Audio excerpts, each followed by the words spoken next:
Unlimited at safe? Totoo kaya to? Ito pa rin kaya yung ginagamit yung pangsindi ng kandila o kalan nyo? Guys, meron na tayong bago. Sa halagang 88 pesos lang nga, may lighter ka na hindi nauubos at safe pang gamitin. So guys, ito nga pala yung nakita ko at nabili ko sa TikTok shop ko. So i-unbox natin to para mapakita ko kung paano ko to ginagamit.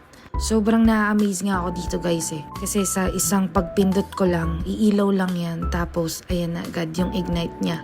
Pwede rin tong gamitin tuwing nag-iihaw kayo, nagka-camping, tsaka pwedeng pang sindi ng kandila. In case of emergency na mag-brownout. So ito guys, sobrang on the go lang nito. Test natin kung okay ba siyang gamitin.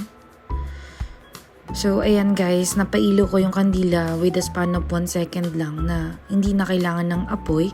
I-try din natin to sa kalan namin guys, kung gaano siya ka-effective gamitin. And may kasama na nga